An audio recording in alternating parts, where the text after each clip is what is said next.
Alan Stein, welcome to the Mindset Advantage podcast. It's great to be with you, DJ. I'm looking forward to a fun chat, my friend. Yeah, man, I've been looking forward to this for a long time. I think you guys, us two, we have a lot in common. And I've been reading your book, researching you for the last couple weeks. I've been learning a lot. I first want to start, Alan, with tell me about the time that you met Kobe Bryant. Yeah, this was back in 2007, which is crazy. Every year that passes, I can't believe I'm 1 year removed from that because it really was an impactful time in my life. And in 2007, Nike actually hired me to work the first ever Kobe Bryant Skills Academy. And Nike was bringing together the best high school and college players from around the world for an intense 3-day mini camp with the best player in the world. And DJ, I don't know how many of your followers or viewers or listeners, followed basketball very closely in 2007. But, it was my assertion that Kobe was the best player in the game at that time. And, for a little more context, basketball has been a major pillar of my life for literally my entire life. I fell in love with the game at 5 years old. And here, as I'm knocking on the door of being almost 50, basketball has been a major staple for four, plus decades. And having grown up so closely around the game and being so immersed in the training space, I'd always heard this urban legend of how insanely intense Kobe's individual workouts were. Well, when I found myself on his camp staff, I figured this is my chance. This is my shot. So at my earliest opportunity, I walked up to Kobe and asked if I could watch one of his private workouts. And he was incredibly gracious. He smiled and he said, "Sure, man, no problem. I'm going tomorrow at 4." Well, I got a little bit confused because I had just got done reading the camp schedule, and the camp schedule clearly said that the first workout with the players was the following day at 3:30. Well, Kobe recognized that confused look on my face and clarified that with, "Yeah, that's 4 a.m." Well, I couldn't think of a legitimate reason of why I couldn't be somewhere at 4 in the morning. So I'd committed myself to being there. And I figured if I'm going to be there anyway, I might as well take advantage of this. I might as well leave my mark and show Kobe how serious of a trainer I was. So I came up with the plan to beat him to the gym. So I set my alarm for 3 a.m. So the next morning, the alarm goes off. I quickly jump up. I get myself dressed. I hop in a taxi and I head to the gym. When I arrive at the gym, it's 3:30 in the morning. So of course it's pitch black outside. Yet the moment I stepped out of that taxi, I could see the gym light was already on. And from the parking lot, I could faintly hear a ball bouncing and sneakers squeaking. I walked in the side door of the gym. Kobe was already in a full sweat. So he was going through an intense warm up before his formal workout with his trainer started at 4. Well, out of professional courtesy, I didn't say anything to Kobe. I didn't say anything to his trainer. I just sat down to watch. And for the next 45 minutes, I was shocked. For the next 45 minutes, I watched the best player in the world do the most basic footwork and offensive moves. Kobe was doing stuff that I had routinely taught to middle school age players. Now, don't get it twisted. This was Kobe Bryant. So he was doing everything with an unparalleled level of intensity, and everything with surgical precision. But the stuff he was doing was incredibly basic. Well, his workout went on for a couple more hours. And when it was over, once again, I didn't say anything to him. I didn't say anything to his trainer. I just quietly left. But my curiosity kept nipping away, and it eventually overwhelmed me to the point that I had to know. So later that day at camp, I went up to him again and said, "Kobe, I don't understand. You're the best player in the world. Why were you doing such basic drills?" And he flashed that $1,000,000 smile. He gave me a friendly wink, and he said something that changed my life forever. He said, "Why do you think I'm the best player in the world?" Because I never get bored with the basics. I never get bored with the basics. And as obvious as that may be to you, DJ, or that might be to some of your listeners and viewers, in that moment, that was a life-changing moment for me. Because it was in that moment that I finally realized that just because something is basic, it doesn't mean it's easy. Those are not synonyms, and yet people mistakenly use those words as if they're interchangeable. Just because something is basic, it doesn't mean that it's easy. If it was easy, everyone else would be doing it. And it's been my experience that we live in a world that constantly tells us it's okay to skip steps, tells us we should always be looking for a shortcut or a hack, tells us we should always be chasing what's new and what's shiny and what's flashy and what's sexy. But it's been my experience that when you do those things, you're making a huge mistake. And that's because the basics work. They always have and they always will. And that has kind of become my foundational mantra. It's my approach to every single area of my life is I try to get crystal clear on what the basics are. What are the fundamentals of this area that I'm trying to level up? Whether I'm trying to level up as a father, as a coach, as a speaker, as an author, as a business owner, I get crystal clear on what those fundamentals are. And then I work relentlessly towards mastery of them during the unseen hours. And for me, that's the foundation to which the rest of the house is built. And, for those of you that are watching this on video, you can see the neon sign above my head. It's all about simplifying. It's about simplifying success. I believe complexity undermines execution. And in sport, in business, in school, the name of the game is execution. So it's in our best interest as coaches, as administrators, as parents, as teachers to simplify success, focus on the basics. And I know that was a mouthful, so you can pull on whatever thread you want, my friend. You got me fired up. I like this idea of do boring better. I had former NBA referee on the podcast a couple of weeks ago, Tommy Short, and he talked about he had some experiences with LeBron and Kobe in the USA team when they were out in Vegas and things like that. And that was one of the things, kind of a similar story of, those guys are going out late partying and he's at the gym at 4 a.m. So, it's not just you. Other people are seeing this type of work ethic. I love this idea of do boring better, success simplified. I talk about 3 keys to keep it simple as a mental performance coach, right? Let's dial in. What are your 3 things you got to do tonight in this game really well? What are the 3 things you got? Let's get it down to 3, 2, or 1 items. Talk to me about how can we close that gap? So we have this gap, this performance gap you talk about where we know, hey, we know the fundamentals work. We know the basics are good, but we often want to jump to the flashy stuff, Alan. What's the technique? What's the tool? How can the athletes and coaches make sure that we're following through with the message that you're saying? Well, you hit a key point. And even I will acknowledge that in many instances, the basics or the fundamentals, they do get boring. They do get mundane. They do get monotonous. So you have to find a way to connect to something that will still allow you to heighten your focus, heighten your intensity, and heighten your consistency. So what I would talk to athletes all the time about is, you may not love the actual fundamentals, but you're going to love what they will bring you and what they will afford you to do. And that most importantly, and this is also a foundational pillar of my work, is learning how to untether from outcomes and focus much more on enjoyment of the process. See, to me, that's the secret to life. And, without being too dramatic, is learn to love the work, learn to love the process. As cliche as it sounds, learn to love the journey. If you can learn to love mastery of basic footwork or basic shooting mechanics, if we're talking about the game of basketball, and you actually get enjoyment from the improvement that you make, the systematic, incremental, daily improvement that you make by honing your craft, well, then you've already won in advance. Scoring 30 points or hitting a game winner, that's just the cherry on top. You don't do it just for that. Those are nice bonuses to have. And trust me, I know how good winning feels. I know how good success feels. I want folks to still be driven by their goals and dreams, but I don't want them to be too tethered to them. I want them to learn to love the work. And when you can actually appreciate the daily incremental progress that you can make by consistently focusing on the fundamentals and basic, to me, that's the key. So you don't have to love exactly what you're doing, but you can love what will afford you to do in the future. And the best players in the world and the best folks in business, the best coaches, the best teachers, the best parents are the ones that have learned to come as close to mastery as possible of foundational components. I love that. I teach a 7 skill system with my mental performance, and the skill or pillar number 5 is process over outcome, and which is basically the same idea that we're talking here. When I'm working with teams and high school athletes, it's tough though, Alan.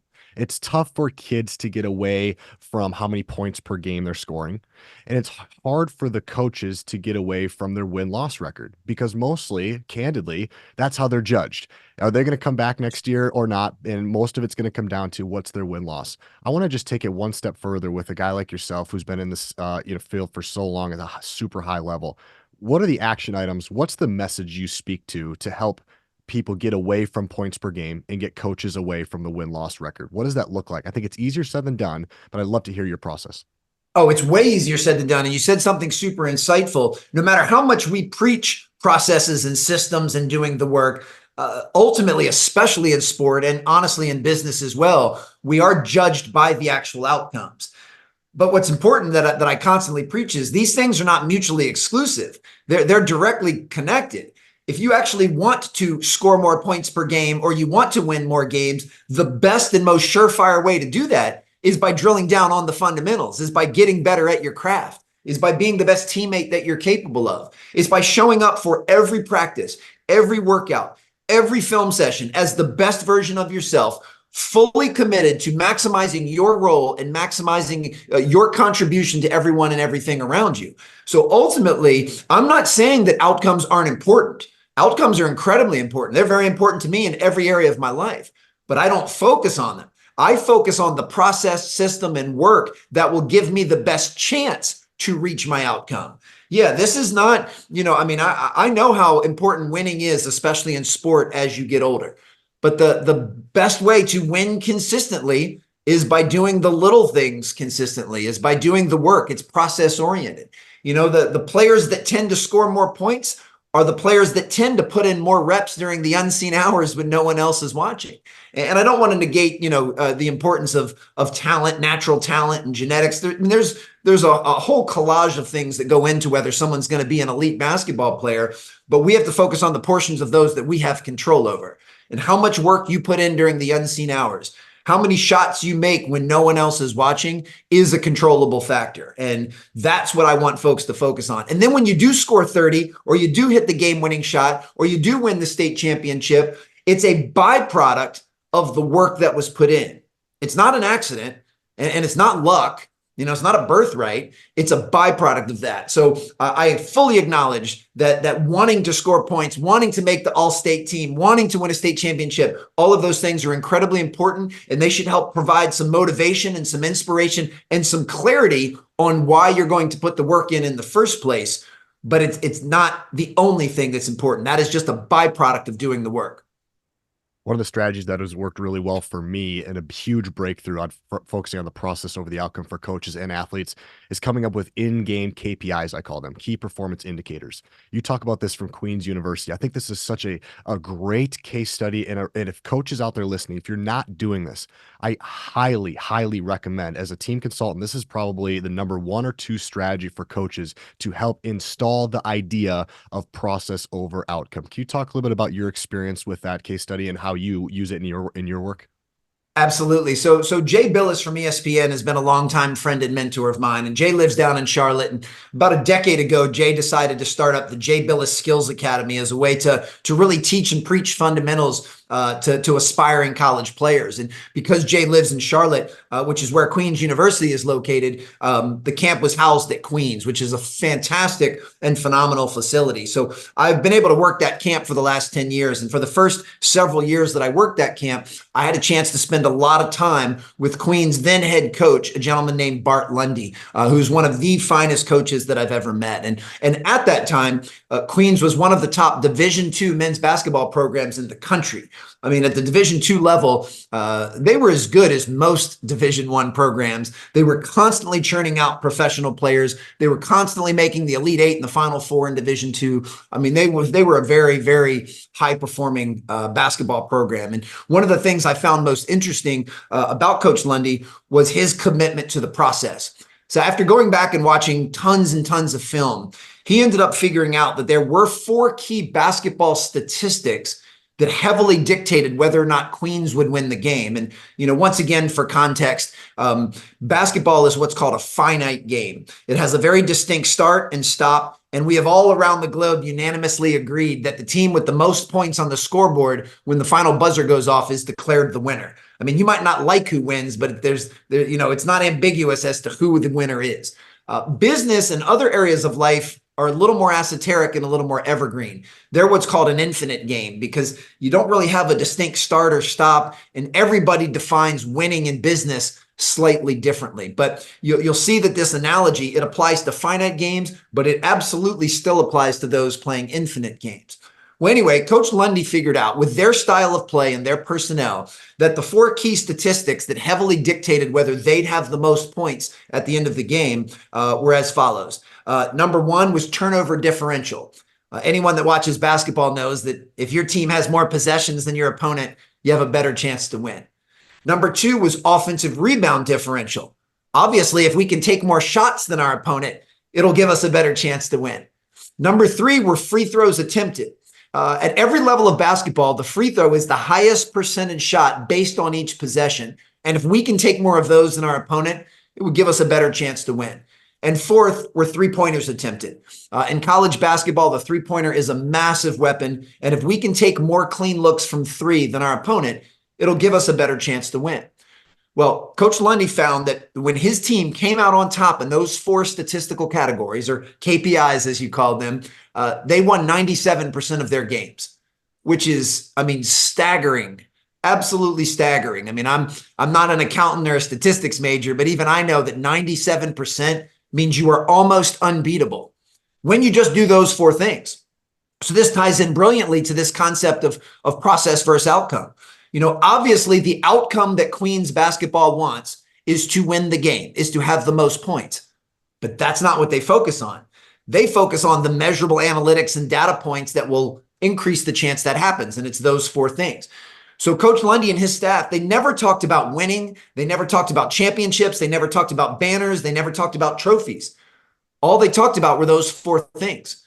They constantly reinforced and emphasized and talked about those four things because they knew if they could do those four things, if they could execute those four things at a high level, the winning and the championships and the banners and the trophies would all take care of themselves. And it absolutely did. So the lesson to pull from that for us as individuals, but most importantly for us as teams, whether it's a sports team or a team in business, is to figure out what are those KPIs? What are those data points or statistics or analytics that will increase the chance that you will win? And once you've figured those out, that's what you need to focus on. I mean, Coach Lundy and his staff, they use those four things during every practice, every workout, every film session, every pregame talk. Everything was about doing those four things at the highest level possible. So that's, to me, that's how we simplify success. We don't need to overcomplicate it. Yeah, get crystal clear on what dictates winning. Well, first and foremost, if you're playing something other than a sport, you know, if you're in business, you need to get crystal clear on what winning looks like first.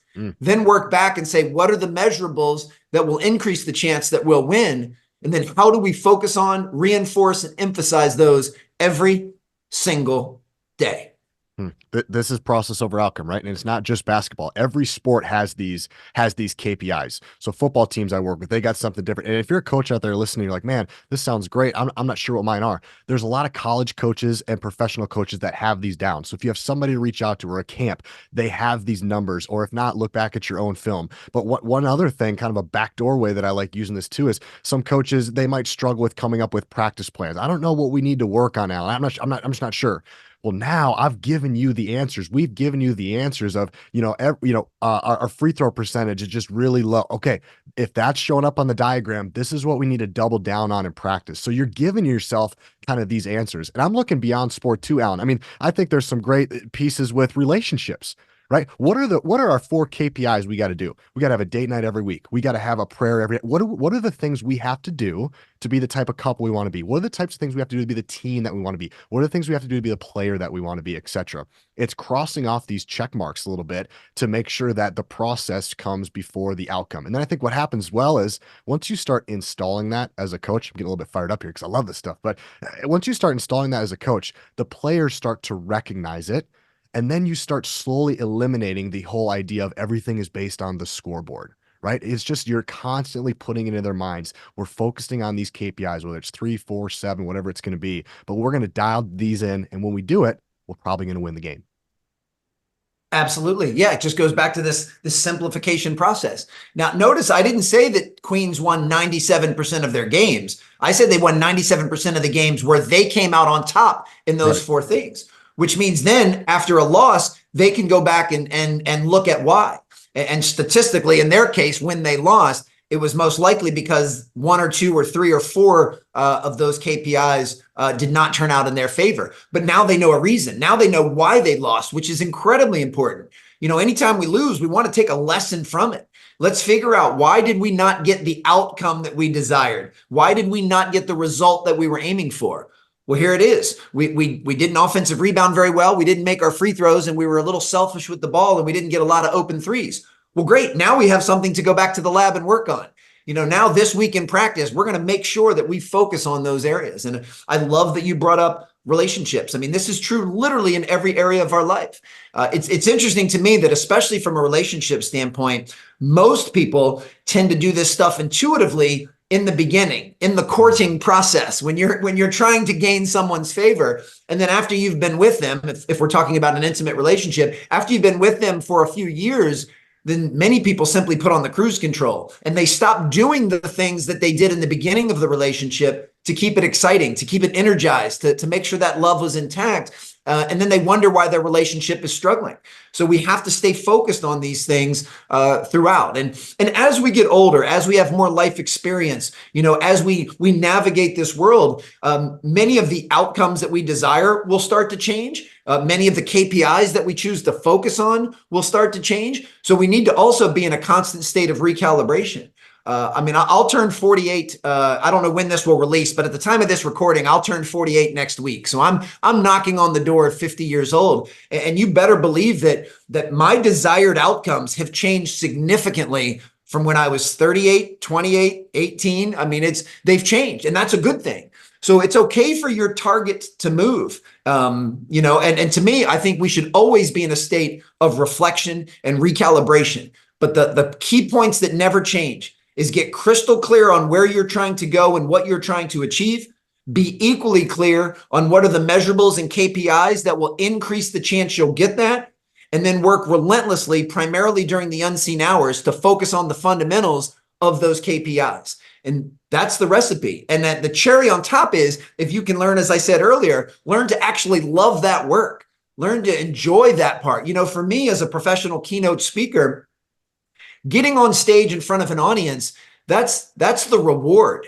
I actually enjoy the work beforehand, the work before the work. Before you and I started recording, I had a pre-event call right before this for a group that I'll be speaking with next week. And I love doing my due diligence. I love learning from them about their industry, about their company, learning about who exactly will be in the audience and what's going well in their lives, but also what are some of their challenges and pain points. What types of themes and topics and strategies do they need so that the talk that I give them is personalized and customized, but will actually move the needle on changing behavior? And then once I put that together, I enjoy the rehearsal process. I enjoy figuring out what story should I tell to this audience and in what way? What are the lessons that they need to learn? And I love doing all of that. That by the time I get on stage, all I have to focus on is being of service, being present, and simply having fun. That is the reward for all of the work. And once something leaves my mouth, whether it's on this show or it's on stage or it's on page, once it leaves my mouth, I don't have any control over it anymore. I don't control whether or not the audience likes me or likes my talk or finds it helpful. So I can't allow my self-worth or my self-confidence to hinge on what other people think. Now, I have preferences. I don't want you guys to think I've lost my marbles. It would absolutely be my preference that every audience gives me a standing ovation when I'm done and loves every word I say. Of course, that's my preference. And a lot of that is ego speaking. And a lot of the ego is from insecurity. But as long as I can look in the mirror and know that I gave that audience the best version of myself and that I did everything in my power to hit a home run for them and to give them strategies that I believe they would find helpful. And it's all about them. It's not about me. If I can look myself in the eye after that, then I'm okay with that, even if I get somewhat of a tepid response. You brought up a phrase 3 times, and I think it's so powerful. It's the unseen hours. Can you tell my listeners about that? This is great. This is great stuff. So a gentleman named Drew Hanlon, who started Pure Sweat Basketball, Drew's, I think, about 15 years younger than I am, but an absolute just rock star in the basketball training space. He's the best skill development trainer that I've ever met. And Drew is actually the one that came up with the term unseen hours. And I've conveniently borrowed that from him. And I borrowed it, so many years ago that I rarely give him attribution. So I want to make sure that folks know that was not a term that I came up with, but it's one that I use all of the time. And it's this concept of, doing what you do when no one else is watching. For basketball players, the work you put in when the cameras aren't rolling, the referees aren't there, and there are no cheerleaders dancing, the work you put in an empty gym directly dictates how well you'll perform when the lights actually come on and the jump ball is thrown. So it's true in every area of our life. I mean, I just alluded to it a moment ago. A week from now, I'll be on Orlando on a stage in front of almost 1,000 folks in the physical therapy world. And how well I perform on that stage is heavily dictated and determined by what I do between now and then during the unseen hours, during the due diligence process and the research process, during the customization and the building of the keynote, in the rehearsal. I mean, that's a big part of it is getting in the reps before I actually step on stage. So it's kind of a misnomer in the speaking world. People often say, man, I can't believe you get paid that fee for 1 hour of work. And I smile and I wink and say, yeah, I'm really grateful to be compensated the way that I am. But I hope you know that ain't 1 hour of work. Yeah, you know how many hours go into 1 hour keynote? I mean, it's extensive. And to take it even a step further, we're not talking about, this is a one-off. This is my life's work that I've, accumulated in order to be able to share this expertise and experience within 1 hour. So to me, I still view my work with that athlete mindset. It's like saying that LeBron or Steph Curry, they only work a couple hours a week when they have a game. No, nothing could be further from the truth. The time they put in, working on their bodies, working on their minds, their nutrition, their rest, their recovery, their strength and conditioning, their mental performance, their, practices, work, everything that goes into the ability to play really well for the 2 hours that they play in a game. So yeah, it's important that folks know that most of the work we do in almost every field occurs during the unseen hours. I love it. There's a couple quotes that I've heard recently that have to do with the unseen hours. One was, in order to play well in front of 1,000 people, you need to put in 1,000 reps. In order to play well in front of 1,000 people, you need to put in 1,000 reps. I also had a couple times Dr. Jim Aframo on my podcast. He wrote The Champion's Mind, great book, and he talks about this example of, I'll probably butcher the story, but North Carolina coach is driving one day.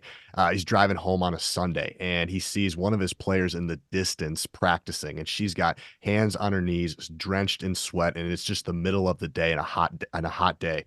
And later on, he puts a note in her locker and just says, "Hey, I saw what you were doing. That's what a champion looks like." Turns out the player was Mia Hamm, one of the best soccer players of all time. And so the idea is that the vision of a champion is not typically holding the trophy at the end of the season. It's what are you doing when nobody else is watching? And such a powerful story coming from somebody that, if he didn't drive by, nobody would know that she was out there grinding and working her ass off on a Sunday when it would have been so much easier to take the day off. To me, that's what unseen hours looks like. Yeah, well, it is. And you said something very insightful at the beginning of our conversation about how we're judged on outcomes, especially in sports. At the professional and collegiate level, if you don't tally a lot of W's and you have a lot more L's, your career is going to be very short-lived. We totally understand that. Well, I mean, it's the same thing with this concept of unseen hours. All we tend to see in society today is what we see on ESPN, and what's on ESPN is the highlights. It's, hey, the Nuggets played the Warriors last night, and here's 3 minutes of highlights, and you see Jokic or you see Steph Curry doing some amazing things. I wish ESPN would take their cameras into the gym the day before and watch Steph Curry make 1,000 game shots from game spots at game speed over a 3-hour period when no one else is in there. And this isn't part of his practice. This is an addition to his practice. And that's the reason that he's able to go out and perform the way that he is. So it'd be really neat if there was a way that we could get a little bit more insight into what folks are doing. And I know social media has the potential to do that, but unfortunately it doesn't always do that, because then what you get is you get a lot of people, spending more time focused on showing you what they think they're doing during the unseen hours than actually putting in the work. And, and we all do that. I mean, I'm certainly not saying that with any, tone of judgment. But it'd be really cool for a young player to be able to see what a guy like Steph Curry does over the entire week and how much time and attention he puts in to, as we said, his body, his mind, his skills, in order for him to be at that level. Steph Curry is not the greatest shooter of all time by accident. He's the greatest shooter of all time because he's earned the right to be in that position because of what he does during those unseen hours. We're talking about unseen hours here in the book, Raise Your Game. There's a story on page 58 that I'd love to read back to you. This is what unseen hours is all about. My longtime friend, Dave Bullwinkle, is a scout for the Chicago Bulls. When Syracuse came to DC to play Georgetown for a 4 o'clock game many years ago, Dave texted me. He said he was coming to scout a couple of players on each team and invited me to come. He said, meet me outside the arena at 11. 11? I replied, the game's at 4. Why do we need to be there 5 hours before the tip off? Because that's my job, he wrote back. It was Dave's job as a scout to watch players when they didn't know someone was watching them. Dave didn't care so much about the game itself. He had already watched hours of film on these guys. He needed to watch them before the game to see how they interacted with their teammates, coaches, and how they talked to the building service staff, what routines they put into practice, and what were they executing in their free time. He wanted to know how they prepare. Are they clowning around and throwing up hook shots from half court, or do they go through a structured, specific routine? When the strength coach is taking them through their warm up, are they just as dialed in as they are at the tip off, or are they goofing off? Dave and I sat up in the stands, the only ones watching these private shoot-arounds, and he took pages after pages of notes. Even though I didn't have Dave's keen eye, it was crystal clear to me which players knew how to prepare and which ones didn't. In one shoot-around, 2 or 3 players drastically raised their stock in Dave's eyes, or 2 or 3 drastically lowered their stock. And here's the thing, none of them had any idea. I love this story about the unseen hours. If you could take me back to that moment, do you remember that and tell me a little bit more about that time? Oh, I do. Yeah. And it's again, it's one of these foundational mantras and experiences that I've had. That's how I try and view, the work that I do. And, there's 2 concepts that pop to mind. And these are things that I also teach my own children. For context, I have twin sons that will be 14 in March, and I have a daughter that will be 12 in June. So they're in 6th and 8th grade, obviously very impressionable ages right now. And I try to instill in them, it's in all of our best interests to behave as if someone's watching. Every single one of us, if we have a little bit of humility, should acknowledge that if somebody really important or someone that we valued their opinion was watching us do something, we'd most likely do it to the best of our ability. Well, one of the keys to being a high performer is learning how to keep that switch on at all times. That it doesn't matter if anybody's watching. I should give just as much to my rehearsal process as I'll give when I actually step on stage and the lights come on.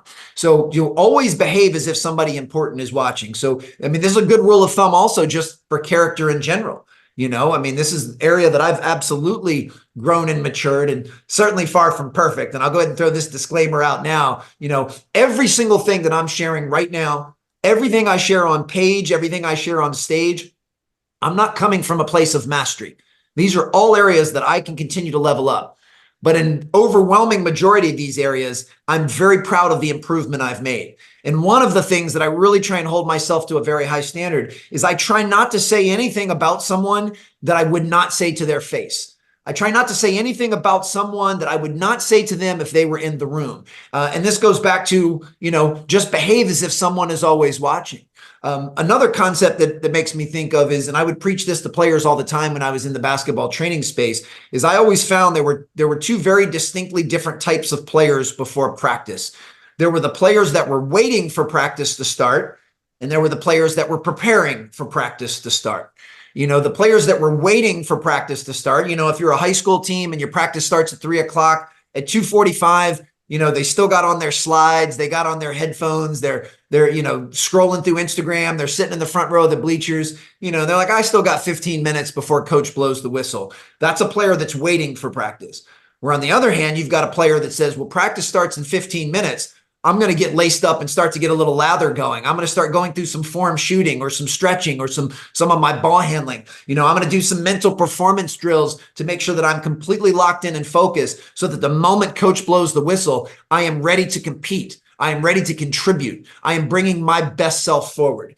And there's a distinct difference between those 2 players. And I certainly don't need to sound condescending to your audience to say which one will statistically perform at a higher level more consistently.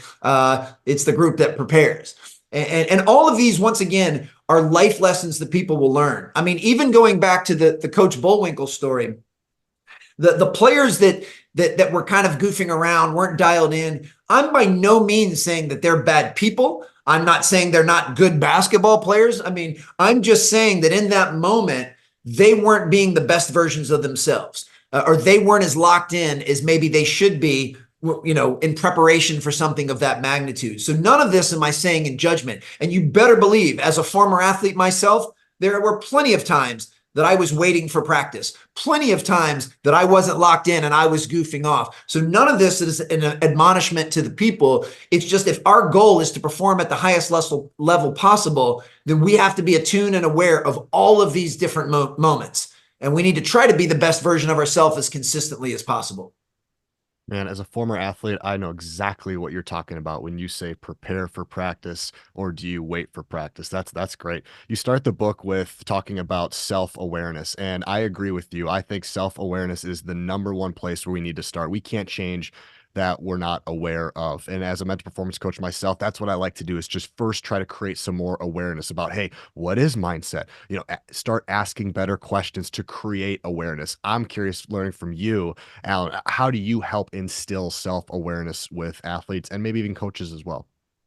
Well, I can speak in the first person. I mean, for the first several decades of my life, I acknowledge I had a very low self-awareness. A lot of that was hidden behind numbness and fear and insecurity. But I didn't have a good awareness of myself. And most of it is because when it comes to self-awareness, we have to have the courage and the humility and the vulnerability to look on both sides of the curtain. We certainly need to be in touch with the things that we do well, our strengths, our desires, our dreams. Like, we need to be crystal clear on those things. And I think for most of my life, I have been.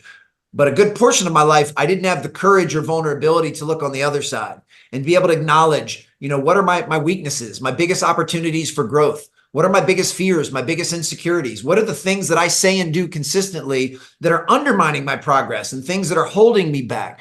And it wasn't until I was able to face that side that I could kind of put the entire collage together and recognize who I am, the good, the bad, and the ugly. So that at that point, I could start to make some progress moving forward. And what I find interesting about self-awareness, it's been my experience and my observation that one of the most important keys to heightening that is actually through other people, which I know sounds counterintuitive because it's self-awareness, but we often need the perspective of others. And it's not the perspective of random people off the street, but of people that know us well, people that love us and care about us and want to see us happy and fulfilled and successful. And what we need to do is we need to see if the evaluation and we have for ourselves mirrors how the rest of the world sees us. And this is not about trying to pander for someone's affection or approval or adoration. It's simply about seeing, are we accurate in how we see ourselves? Because ultimately, that's what self-awareness is all about. It's one thing for me to think I'm a good listener, but if the people closest to me in my life don't think I'm a good listener, then that means I'm lacking some self-awareness. Even if I were to say I'm not a very good listener and the people around me would agree, that would confirm that I have awareness of the fact that that's something that I need to improve on. Using basketball as an example, it's not the player that takes a bad shot that's really a problem. It's the player that takes a bad shot that doesn't know that it was a bad shot. That's the one that the coach is going to, get some gray hairs from. So if a player takes a bad shot, looks over at the coach or his teammates and says, "My bad," okay, it's still not preferred, but at least we know they made a mistake. They acknowledge it. They have the awareness to move on. It's the player that keeps taking bad shots are the ones that are going to really, really be challenging. So yeah, self-awareness and heightening self-awareness is crucial. And also, I want it to be said that similar to physical fitness, self-awareness is not something you arrive at. You can't put your flag in the ground and say, "I'm self-aware," any more than you can say, "I'm fit." Because if you say "I'm fit" and you stop eating clean and you stop working out and moving your body and you stop getting adequate sleep, you're no longer going to be fit anymore. It's a continuous process. Same with self-awareness. There are times in my life, even present day, there are moments where I am more in tune and aware, and other times where I'm not. I mean, I have blind spots like everybody else. So it's a continual journey. And the goal is to not get too caught up in the minor ebbs and flows, but make sure, like the stock market over an 80-year period is going to continue to trend up. I certainly don't have a very high financial acumen. And I know that on any given day, week, month, or year, the financial stock market can take it can spike or it can dip, spike and dip, spike and dip. But if you actually zoom back out and you look at the stock market over an 80 or 100-year period, it continues to go up. Now, when you zoom back in, it's all these jagged edges of up and down. Well, it's the same thing with self-awareness. Nobody is 100% fully aware every moment of every day.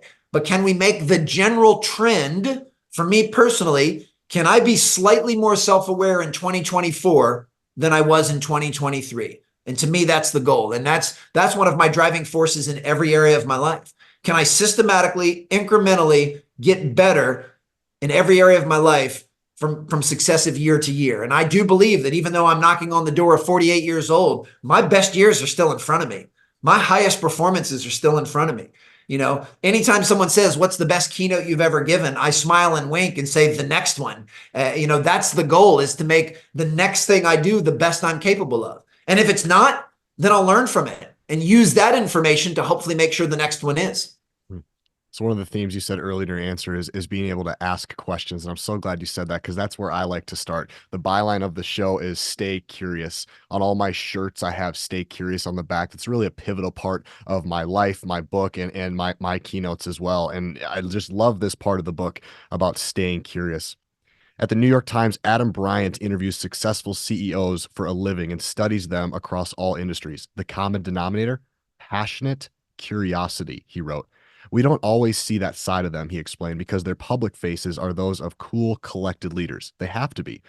But talk to any of them one-on-one, as he does, and you'll find they are eager students who devour insights and lessons and are genuinely, enthusiastically interested in everything going on around them. When I read this, I flashed back to Mark Cuban.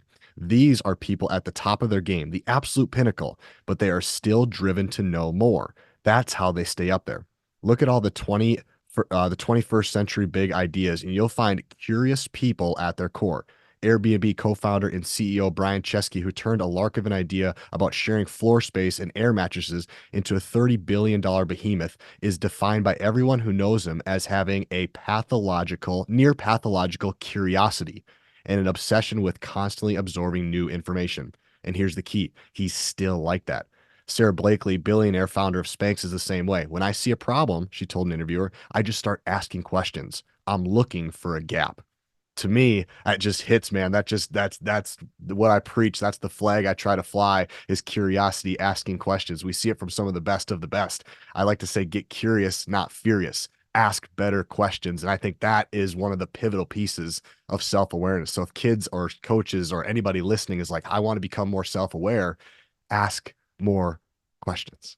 Yeah. And if you want to improve the quality of your life, just start asking better questions, or ask them of better people. Yeah. And this concept of curiosity, it just means that you have the humility to always approach things with the beginner's mind. That even if you're a teacher, you have a student mindset, that you have a thirst and a curiosity and a fascination to continue to find what it is that you don't know. And to me, that's crucial. But it also plays a massive role in interpersonal relationships. You know, I think one of the best things we can do as individuals, but even as a society, is to replace judgment with curiosity. You know, we see this rampant on social media all of the time.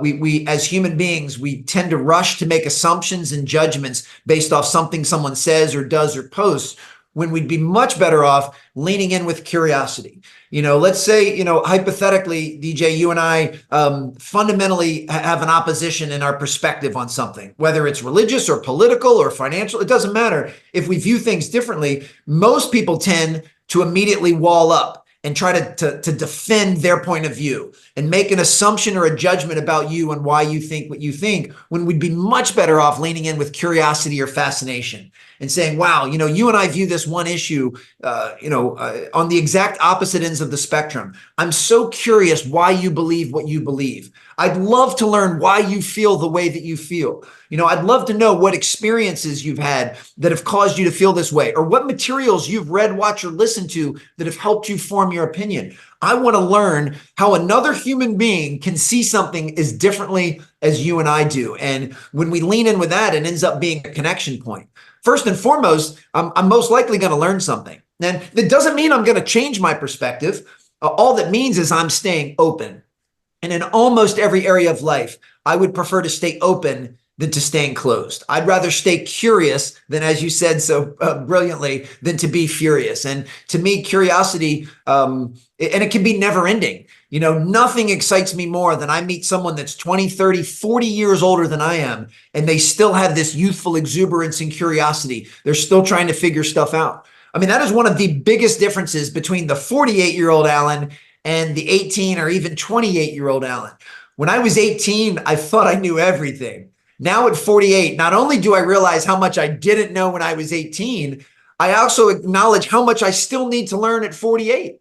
And that actually excites me. And, if we can be curious and humble in our pursuit, and equally important, surround ourselves with an inner circle of people, a board of directors, if you will, that can help us see our blind spots. Now we're going to make some progress. And there's very few things in the world that provide as much enjoyment or satisfaction as actually making progress. When we can see and feel ourselves getting better in any area of life, it can almost become addicting. So I'm a huge believer in not only the self-awareness, but as you said perfectly, leaning into curiosity. As I spend most of my time with high school student athletes, a continuous theme I'm seeing, Alan, is a lack of confidence.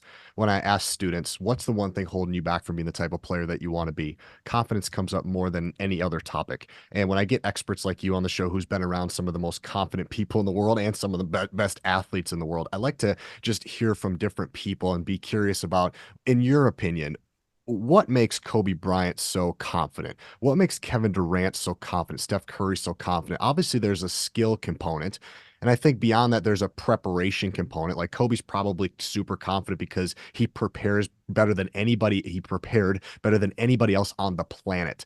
Is there something more to that? Is there some other pieces of confidence that you would like to shed onto some of the athletes, specifically the younger athletes that are listening to the show? Absolutely. Well, there's a handful of things that I know from firsthand experience, which is what I can speak on with full authority, that have helped me improve my confidence. And these are the same things that I try and preach and teach to those that I get a chance to work with and speak to. One, confidence comes from demonstrated performance.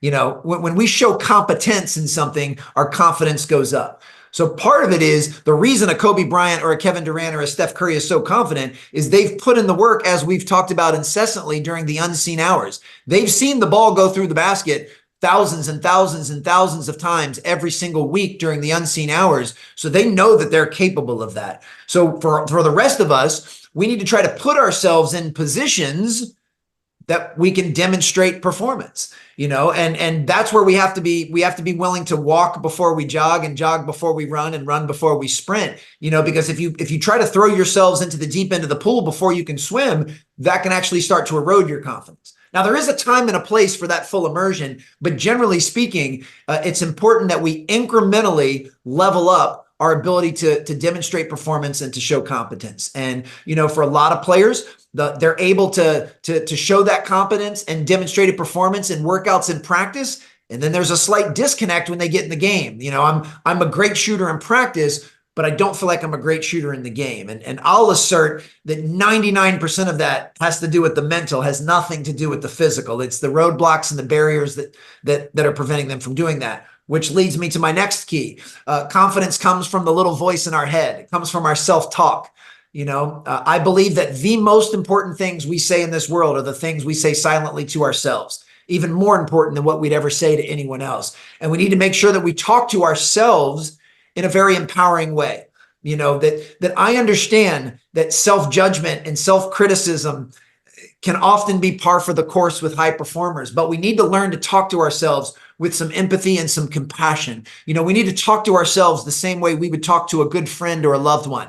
Now, this doesn't mean we don't hold ourselves to an incredibly high standard of excellence. We need to hold ourselves accountable, but it means we can do that with some empathy and some compassion. So, I would imagine if you have a close friend and they didn't perform very well in a game and they were a little down in the dumps, if you're a good friend, the last thing you would do would be to pile on the shame and the guilt and the criticism and the judgment. You'd probably put your arm around them and say, hey, I know today was a tough day, wasn't the outcome you preferred, but I know you're good enough to get back out there, and I know you're good enough to perform better. And that's how we should be talking to ourselves. Another tier, confidence comes from keeping the promises we make to ourselves. If you tell yourself you're going to get up tomorrow morning at 6 a.m. and make 100 jump shots before school, if you don't do that, you start to erode your confidence. If you do that, you start to build and strengthen your confidence. So we have to keep the word that we set to ourselves. And, it's kind of the blending of all of these things. Now, one of the things that I'm kind of fascinated and curious with right now is kind of this concept of the compartmentalization of confidence. because I do know from firsthand experience, it is very possible to be incredibly confident in one area of your life, Yes. but to lack confidence in another. You right now could drop me out of thin air on any stage in the world, speaking to any group about the things that I enjoy talking about, and I can do so with a really high level of confidence. But if you asked me to sing the national anthem before a high school basketball game, even if there was no one in the stands, I would be petrified, shaking and sweating. One of my favorite podcasts is Smartless with Jason Bateman and Sean Hayes and Will Arnett. Absolutely one of the most hysterical podcasts out there. And they get some really high level guests and have some great conversations. And Jason Bateman, who's somebody I'm a huge fan of as an actor and as a director, he said something the other day on an episode I was listening to. You're talking about someone who has spent his entire life in Hollywood. I mean, he was a childhood actor, and here 4 decades later, he's still an Emmy-winning actor and director. And yet he said he is often petrified to even give a toast at a dinner. To do any type of public speaking for him is completely different than when he gets to play a character in front of a camera.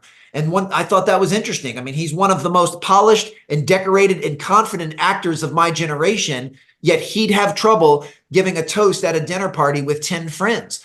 So I find that interesting. And I'm sure the same could be true with anybody else that we've referenced. I don't know firsthand, but there's a chance Stephen Curry gets really nervous before other areas in his life. He doesn't have the same confidence that he has in basketball. So one thing I'm learning is it can be somewhat compartmentalized. But I do believe that regardless, it's still the same recipe and ingredients and process for up-leveling that confidence. Demonstrate some performance, be kind to yourself with your self-talk. And if you can do those things and keep those promises to yourself, if you can do those things, then you can start to increase confidence. I love it. The other one in the book you talked about is the comparison game, and you'll never win the comparison game. Do you want to touch on that briefly? Yeah, I'd be happy to. There is a time and a place for comparison, but what we have to be very careful of is simply and blindly comparing my outcomes to your outcomes. What house I have or car I drive or stages I speak on to someone I see on Instagram. To me, the best comparison to play is with yourself. Am I a little bit better in these areas of my life than I was a month ago or a year ago or a decade ago? Now, I do believe, and I do this, because my vocation is of spoken word as a keynote speaker, I study stand-up comedians. I study other keynote speakers. I study musicians and hip hop artists and people on Broadway. I study actors. I study anyone that uses their voice as an instrument because I want to see if there's things that they use, tools they use, or things that they use to be world-class at their craft. Are those things I can emulate for me? Now, that type of comparison, I want to compare Jason Bateman's process as an actor to what I do as a keynote speaker. If you do it that way, I think if you compare processes, and that can be a very healthy way to play the comparison game. But very few people do that. Most people get caught up in just simply comparing outcomes. And once again, I'll only speak from the first person. Any outcome you can think of, I could easily walk outside right now or scroll online and within 3 minutes find someone that's outperforming me based on outcomes. And if I do that and I allow that to erode my confidence or I allow that to make me feel less than, then it's not a very helpful act. And I try and only do things in my life as consistently as possible that serve me and move me forward. And now, because I have some heightened self-awareness, when I do find myself playing the comparison game, which still happens, of course, I'm just able to catch it much quicker. And then I can have a kind and compassionate conversation with myself and say, this isn't helpful. Alan, I end all my podcasts asking the same question. And the question is what I call the $1 million question. It goes like this. Alan, what do you know now at 48 that you wish you knew at 28? What do you know now at 48 that you wish you knew at 28? The $1 million question. What's your answer? Oh my goodness. Honestly, so many of the breadcrumbs that we dropped and seeds that we planted during this conversation, I could cherry pick any one of those things and it would answer the question, because most of the things that we've talked about that I now understand and realize at 48, I 100% had very little clue of at 28. At 28, I was very unaware. At 28, I was always playing the comparison game and I was very outcome driven, and so almost every single thing that we've discussed, we could kind of cut and paste and put in to answer that question. And, but I think the biggest one, if I had to pick one, would probably be the curiosity component. I've actually become increasingly more curious as I've gotten older, as opposed to less. And what's interesting is, I mentioned I have 3 children. When kids were really young, and myself included, we have this natural curiosity. I mean, kids ask a million questions, and no matter what answer you give them, they almost always follow that up with why. Why? And they can take you down a pretty deep rabbit hole, and it's absolutely brilliant. Unfortunately, there starts to be an age where I guess they become a little more socially aware, and they're worried that if they ask a quote unquote dumb question, that they'll look foolish or someone will make fun of them or whatever. And we start off being incredibly curious, and then for whatever reason, we start to conform and lose that curiosity. And if we don't actively and intentionally and purposely try to infuse that again, then you can just live a very stagnant and sterile life. So I would say the number one thing amidst everything else that we talked about would be the importance of curiosity and fascination. So, man, speaking my love language, Alan, thanks for taking the time. This was an absolute blast. How can my listeners support you?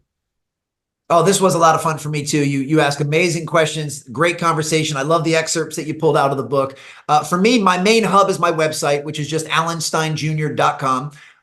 If anyone's interested in any of the speaking or work that I do, that's the place to go. As DJ mentioned, I do have 2 books. I have Raise Your Game and I have Sustain Your Game. Both are easily found at any major book retailer or Amazon and Audible, wherever you like to get your books and audiobooks. I'm very easily found and very accessible and responsive on social media. Just at Alan Stein Jr. on Instagram, Twitter, which I guess we're calling X now, and LinkedIn and YouTube. So I'm very easy to find and always love getting back with folks. And one other addition I'll throw out there, since you have such a huge following in the youth and high school and collegiate athletic market. I actually wrote a very short book called The Sideline, and it's a survival guide for youth sports parents. And if you go to thesidelinebook.com, it's really a tool that I'm hoping helps youth sports parents navigate that world more effectively. But where I think it'll really be a help, or any coaches listening right now, it might be something that you want to get for the players' parents on your team to make sure that everybody's on the same page. Oh, Alan, I love that. I didn't know you had that. I might have to read that and bring you back on to talk about that, because that's another, huge topic for what I'm going through. Hey, I know you got to run. Thanks for your time. This was a lot of fun, man. Really appreciate it. My pleasure. Thank you.